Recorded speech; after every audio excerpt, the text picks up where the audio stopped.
네, 안녕하세요. 타임파파입니다. 오늘 오랜만에 자동차 하나 소개시켜 드리려고 왔습니다. 오늘 보실 차량은 제 차고요.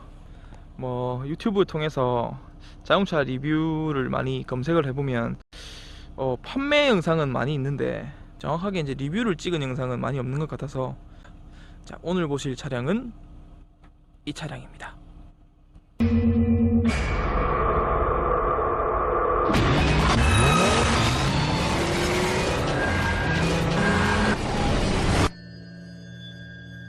최고로 가는 길에 타협은 없다. 독일 최고의 차를 넘어서기 위해 제네시스.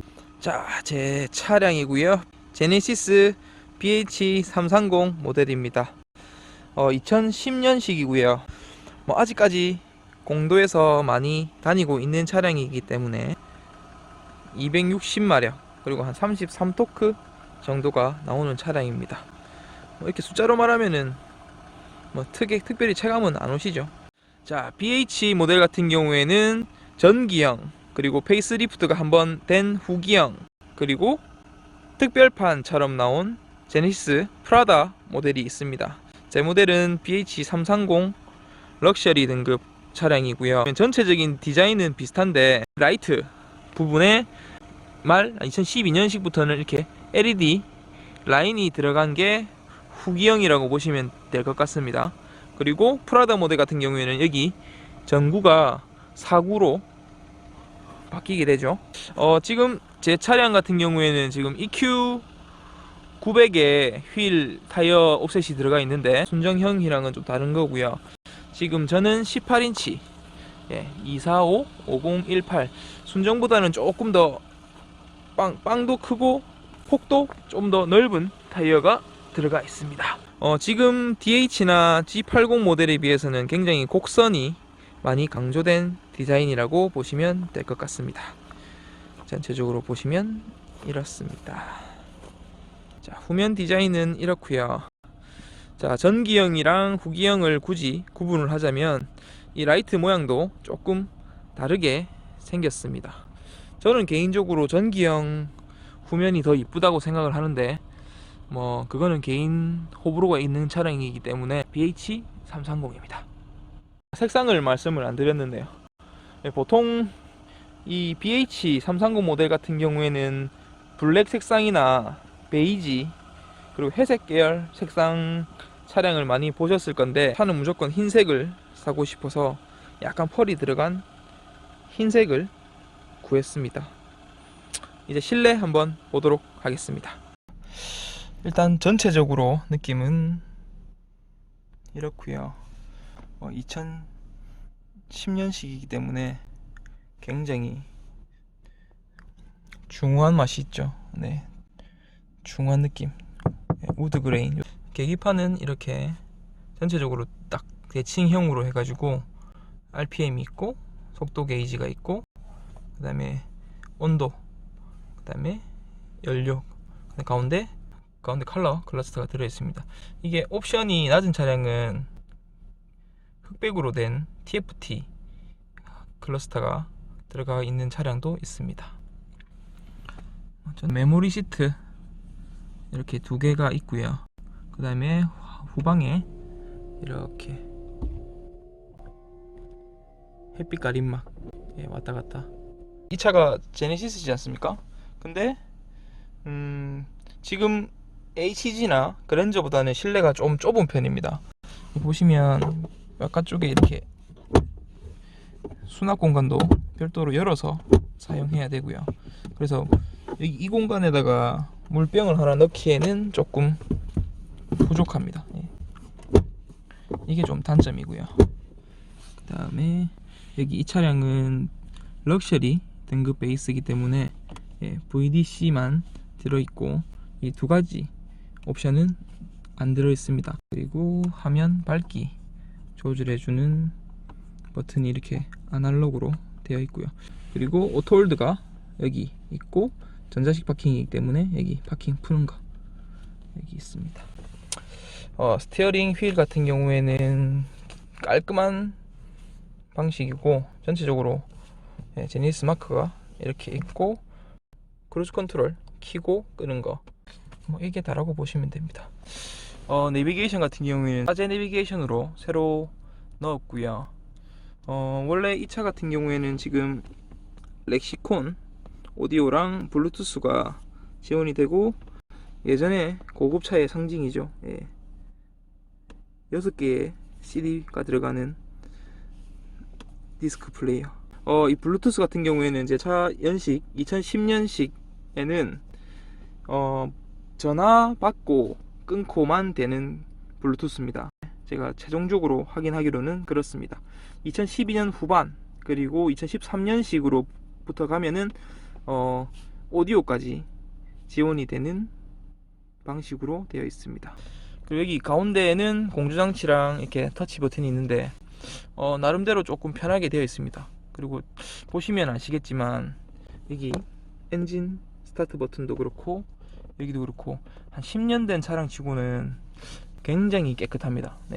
어디 하나 해진 데도 없고 전체적으로 굉장히 깨끗하게 관리가 되어 있거든요. 그래도 10년 된 차량이 이렇게 깨끗하다는 거는 아무래도 현대가 좀 더 신경 써서 만든 게 아닐까라는 생각을 하게 됩니다. 이 차는 그 DIS 옵션이 빠져 있어 가지고 여기 이렇게 되어 있고, 기어봉은 제가 사제로 바꿨습니다. 에코스 기어봉으로 전자식으로 바꿨습니다. 여기 원래 비상등이랑 혼을 넣을 수가 있는데 그건 그냥 다 뺐어요. 귀찮아서. 그리고 여기 온열 시트, 통풍 시트.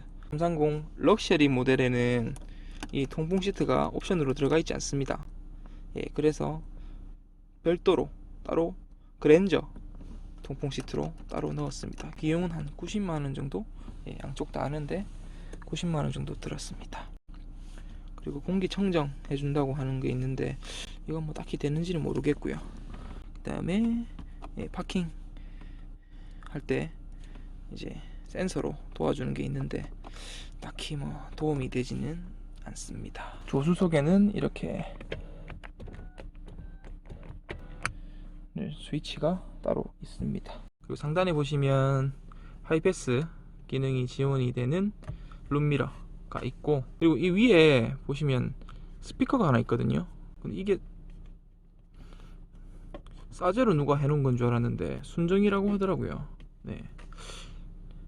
그러니까 예전에 같은 경우에는 오디오 시스템이 발달을 안 해 있으니까 이 스피커를 통해서 따로 안에 시스템 사운드를 들려주는 게 붙어 있었지 않을까라는 추측을 해봅니다. 자세히 아시는 분들은 알려주시면 감사하겠습니다. 그리고 상단에는 이제 썬루프 여는 거랑 그 다음에 불이랑 무드등 들어오는 게 이렇게 있고요. 뭐 단점은 위에 썬루프가 열 때도 닫을 때도 이 안에 있는 부분은 수동입니다. 열고 닫고 다시 이렇게 손으로 닫아줘야 된다는 거. 뭐 요즘에는 조금 안 맞는 거죠. 이제 뒷좌석에서 한번 보여드리겠습니다. 뭐 고급차기 때문에 뒷좌석 착자감도 굉장히 좋고, 타보신 분들은 아시겠지만 굉장히 편합니다. 쿠션도 조금 어느 정도 있고요. 그리고 뒤에 에어벤트가 있고, 그리고 사이드에도 이렇게 통풍구가 따로 있습니다. 제가 키가 170 중반쯤 되는데 앉았을 때 다리를 쭉 펴도 뭐 괜찮을 만큼 편한 수준이고요. 앞좌석 시트도 그리 크게 앞으로 밀지는 않았습니다. 암레스트가 따로 있는데, 암레스트는 이렇게 앞에 오디오 시스템을 바꿀 수 있고, 열선 시트 버튼도 따로 있습니다. 이렇게 거의 쓸 일은 없죠, 운전자 입장에서는. 그리고 여기는 따로 뭐 잡다구리한 게 좀 있는데 수납 공간이 따로 마련되어 있습니다. 뒷좌석 편해요. 굉장히 편합니다. 주행하면서 제가 이 차 오너니까 오너 기준에서 이 차의 장점 그리고 단점을 몇 가지 말씀해 드리도록 하겠습니다. 출발해 볼게요.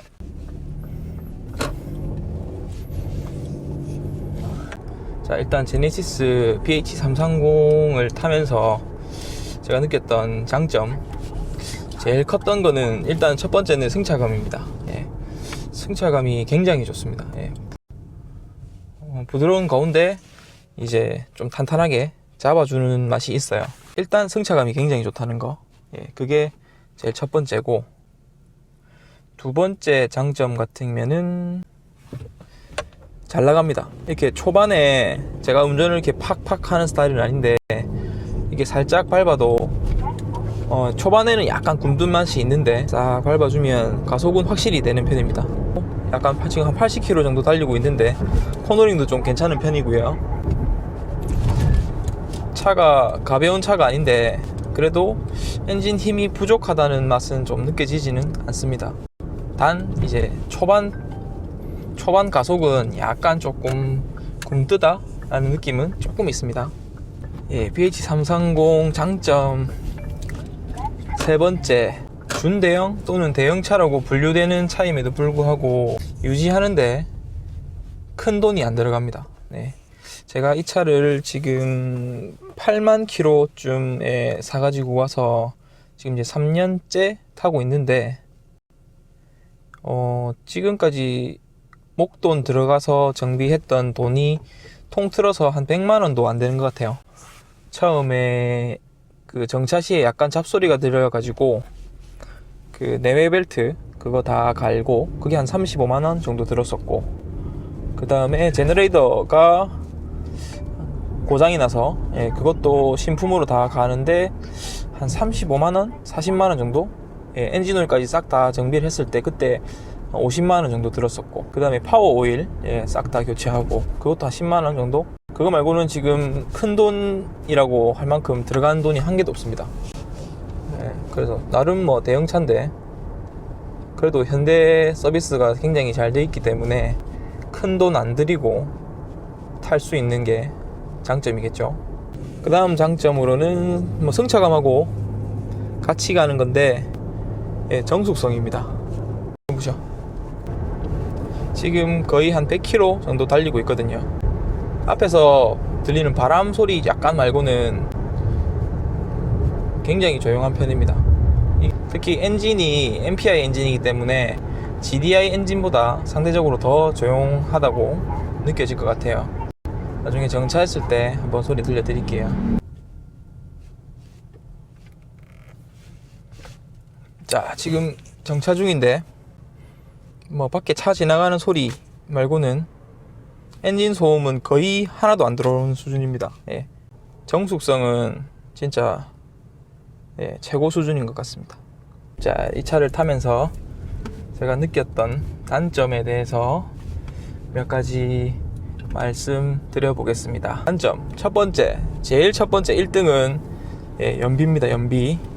지금 타이어가 원래 이 순정 18인치 타이어보다는 조금 더 큰 게 들어가 있습니다. EQ900 18인치 타이어의 옵셋이 지금 그대로 그냥 끼워져 있기 때문에 순정보다는 타이어가 폭이 좀 크고 넓어요. 예, 그래서 뭐 승차감을 얻은 대신에 연비를 잃어버렸습니다. 근데 순정일 때도 마찬가지였어요. 지금 뭐 엄청 과하게 과속을 한다던가 뭐 그런 거 없이 일상적인 운행을 하신다라고 생각을 하시면 그냥 한 평균 한 7km 정도라고 보시면 됩니다. 정말 이제 연비 운전을 많이 해도 8km는 안 나오는 것 같아요. 7점 몇 km 밖에 안 나오기 때문에 그렇게 되고, 보통 이 차를 제 와이프가 운행을 하는데, 시내 운행을 자주 하면서 좀 발름 스타일이기 때문에 와이프가 운행을 하면은 6km 후반대 정도밖에 안 나옵니다. 제가 운행하면은 한 7km 초반. 그러니까 평균적으로 따지면은 한 7km 정도라고 보시면 될 것 같네요. 연비를 신경을 쓰신다 라고 생각을 하시면 공인연비는 10km 돼 있지만은 그거는 안 나온다고 보시면 되고요. 5만원에 대략적으로 한 200km 조금 넘게 탄다, 예, 그 정도 라고 생각을 하시면 될 것 같습니다. 제네시스 BH330, 예, 단점, 뭐 이건 단점이 아닐 수도 있는데, 예, 두 번째는 국산차 치고는 그래도 나름 대형차이기 때문에, 나름 제네시스이기 때문에 국산차 치고는 유지비가 좀 많이 들어가는 편입니다. 2011년식이라서 할인을 받아도 세금이 거의 60만원 돈입니다. 한 달에 1년에 1년에 거의 60만원 정도 세금은 생각을 하셔야 되고, 그리고 지금 좀 이따가 브레이크 패드를 갈아야 되는데 브레이크 패드도 대략 한 20에서 30만원 정도 금액을 생각을 하셔야 됩니다. 외제차에 비하면은 굉장히 저렴한 비용이겠지만 그래도 바로 비슷하거나 아래 등급이라고 볼 수 있는 그랜저만 해도 패드 교체 비용이 그렇게까지 들진 않죠. 그래서 조금 더 비싼 수리 비용이 나온다. 그것도 감안을 하셔야 됩니다. 그리고 세 번째 단점, 중고차 시장에서 매물을 많이 알아보실 건데 정말 고민을 많이 하시고 사셔야 되는 게 중고차 가격 방어가 잘 안됩니다. 그나마 잘 되는 축에 속한다고 말씀을 하시는 분들도 계시겠지만, 하려고 마음을 먹으신 분들은 정말 이 차에 애정을 가지고 오랫동안 타실 생각을 하시고 구매를 하시기를 추천드립니다. 저 같은 경우에도 이 차를 취등록세랑 보험료까지 싹 다 합쳐서 2천 조금 안 되게 해서 그때 가지고 왔었는데 지금 팔면 이 차 1,000만원 정도 받을 수 있을까요? 중고차 시세가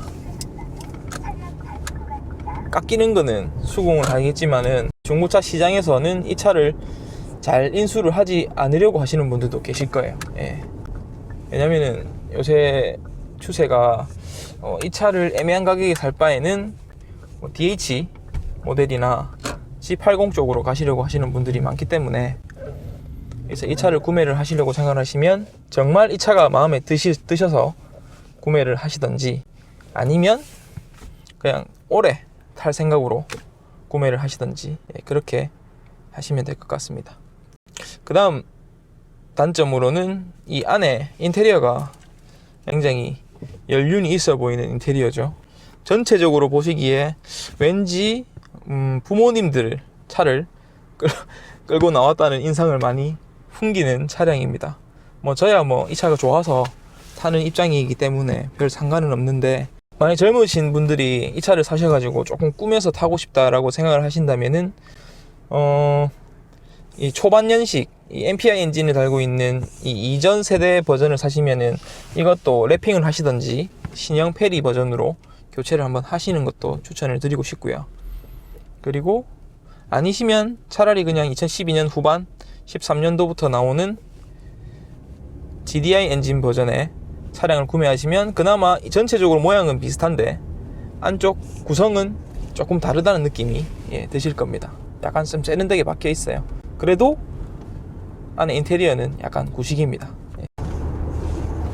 제가 이 차를 한 번씩 타고 다니면 이 차에 관심을 가지고 계시는 분들이 물어보는 게 330이 좋으냐 380이 좋으냐 이렇게 많이 문의를 하십니다.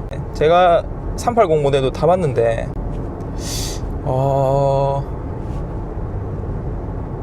크게 차이가 안 납니다.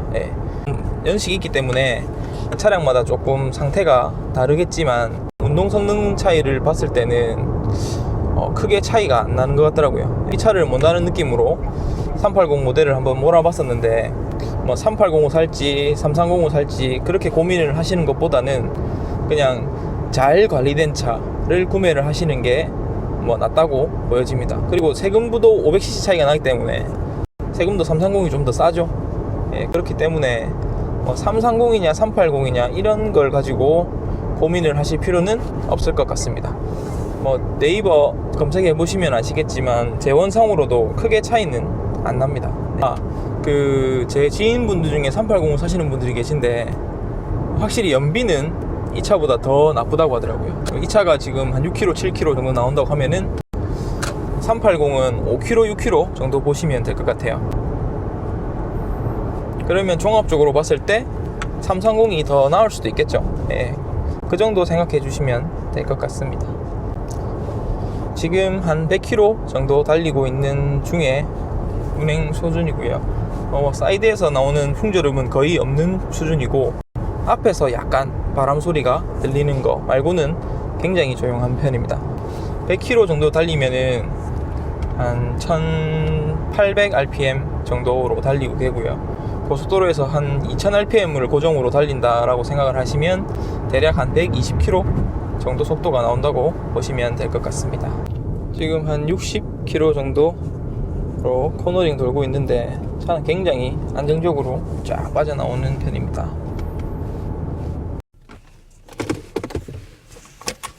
자, 지금까지 제네시스 BH330 오너 입장에서 한번 장점과 단점을 말씀해 드렸습니다. 제 개인적으로 생각할 때는 한 10년쯤 된 차치고는 아직까지는 충분히 구매 메리트가 있다고 생각이 되는데, 연비, 기름값에 굉장히 민감하신 분들은 좀 구매하시는 것을 비추천해 드리고 싶고요. 그거하고는 별개로 좀 편한 차, 밟으면 밟은 잘 나가고 편한 차, 근데 또 전체적으로 유지하기에 크게 부담이 없는 차를 구매를 하시고 싶다 라고 생각을 하시면, 그런 분들한테는 충분히 적당한 가격대에서 좋은 차량을 구매할 수 있기 때문에, 자, 제네시스 BH330에 대해서 궁금하신 게 있으시면은 제가 이 차 오너 입장이기 때문에 뭐든지 댓글 달아주시면은 제가 정성껏 댓글 통해서 답변 드릴 수 있도록 하겠습니다. 허접한 자동차 리뷰 영상 봐주셔서 감사하고요. 다음에는 더 재밌는 차로 돌아오도록 하겠습니다. 조금이라도 도움이 되셨다 싶으신 분들은 좋아요 또는 구독 눌러주시면 정말 감사하겠습니다. 고맙습니다.